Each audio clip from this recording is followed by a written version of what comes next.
After being paired with Santa Claus, you would be paired with a future all-time great with Steve Austin.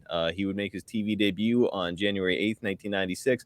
Before we talk about that, I did want to ask, was this the first time you had seen or heard about Austin, or had you seen his stuff in WCW? No, this was the first time that I saw him. And I could tell from the get go that he had the stuff. Uh, you know, I saw it right away. Yeah, I mean, a lot of people, I've heard people say over the years, like, man, you couldn't have predicted that rise. And it's like, probably not the rise, that he reached. However, you look at the guy, he's got a great build. He's got a great look, great promo skills, good worker. So there was certainly something there right out of the gate. I mean, And Ted, oh, go ahead. and and again, it's like like because when they first introduced him, they called him stunning Steve Austin, and then that evolved into uh, who he is today. You know, Right. and that's totally different. And you know, like you just said, uh, and again, like the first time I saw the Undertaker, I liked the gimmick, but I had no idea that he would end up being one of the biggest names that the company's ever had. I mean, surpassing. I mean, his name's right up there with everybody that's been the world champion. So, and it should be because his character had that much impact on the business, and so did Steve's. It just goes to show you never know what's gonna hit or miss. I mean, Yeah. on the surface, the Undertaker is like, okay, this guy's dead. He doesn't sell. How long is this gonna last? Like, how long can we possibly make this last? And here, Vince in his infinite wisdom proved us all Mhm. wrong. Yeah. It Yeah. lasted quite a while. So I mean, just looking at Steve, are you seeing like, okay, main event box office potential, or are you thinking like, yeah, like probably upper mid card?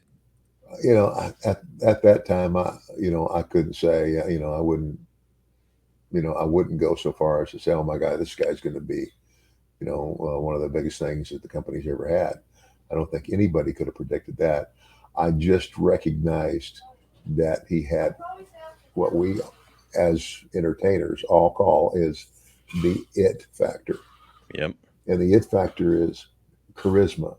It's true. And look, Steve had it coming out of his ears. And it's evident here in what's going to be our only clip this week. It's Steve's debut in the WWF alongside you and our old pal, brother love Bruce Pritchard. Let's watch.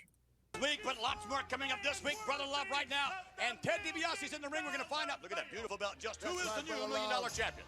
For the entire year of 1995, I have searched and searched and searched in the hopes that I could find someone who would exemplify what I feel a $1 million champion should be. But I searched in vain. That's some belt. And in frustration until finally, Brother Love, I have found him. So without any further ado, Who is it? I give you the Ringmaster.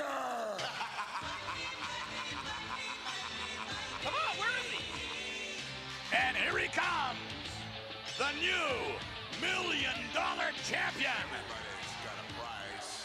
The Ringmaster. I'm impressed, man. What about you? Oh, very impressed. This man's skills, very well known. You talk about a grappler. You talk about a man that can mix it up in any fashion at all. Physical specimen. And although you haven't seen him wrestle, when you do, you'll know why. He is a $1 million champion. He is the $1 million champion. And Ringmaster, right here in front of everybody, I want to officially crown you my $1 million champion. Behold, brothers and sisters, behold the $1 million champion, Brother Ringmaster. That belt would rival a I'm crown. gonna go out on a limb here, man. Back up a little bit, brother. Everybody out there in TV land, I'm gonna give you a chance to be somebody. Come on, get the camera on that hand right there. I want everybody out there in TV land to touch your screen and feel what it's like to be destined for success. Go ahead, King. I got it up there. Feel what it's like to be Well, I'm born already a successful. champion, man. You better put your hand up there, McMahon. I didn't come out here just to run my mouth, Brother Love. I'm here to prove every single thing I say. Me and the $1 Million Man talked. I'm in the Royal Rumble, man. I'm gonna prove how good the ringmaster is. After I toss every single one of the WWF superstars over that rope right there, man, I'll be the one getting the shot at the World Wrestling Federation Championship. It doesn't mean anything compared to the $1 Million belt, of course. But in WrestleMania, man, I'm gonna do it all, and you're gonna see what the $1 Million Man and the $1 Million Champ are gonna accomplish. And then I'll have every single thing that I want out of the WWF. And why is that? Because everybody's got a price for the $1 Million Man.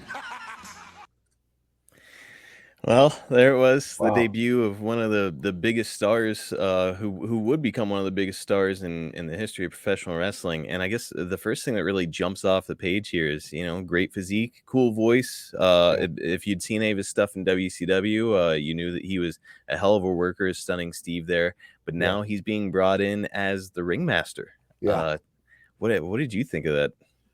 Well, he was good, man, and I mean, I saw it right from the get go, and of course, at that time it was, it was too early, and obviously I didn't know what Vince's plans were for them or anything like that. I don't think Steve knew at that point, but he was just getting started, and it's kind of like given the opportunity, you either prove yourself or you don't, and you don't get too many opportunities to prove yourself.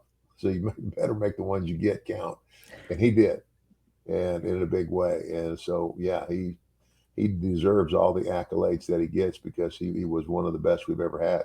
And, and like right there, you could already tell his, he had mic skills. And so, and then as he got more, I guess, comfortable, if you will, then that eases it up so you can even go more. It's kind of like, I guess, when you first start, and you're worried about impressing the boss and everything, and well, what is it he wants me to say, but as you go along, it's kind of like they do these scripted interviews now. Marcus, I can't stand it. I can't stand it. It's kind of like, and I even told them there, at the end when I was just managing, I said, look, give me this. I'm going to look this over, and basically I'm going to say what the message is here, but it's not going to be word for word what you've written. Right. It's got to be me. And the more me it is, then, the more real it is to the people. So anyway, nobody's going to know your character the way that you do, so nobody can write it for you. Really, it should just be bullet points. Here's the point we want to get across, and here's a live mic. So, and I mean, look, Steve, you could see as his career progressed that they started to trust him more and just like, okay, take off with it. And that, I mean, all the iconic phrases he would arrive with, just something else.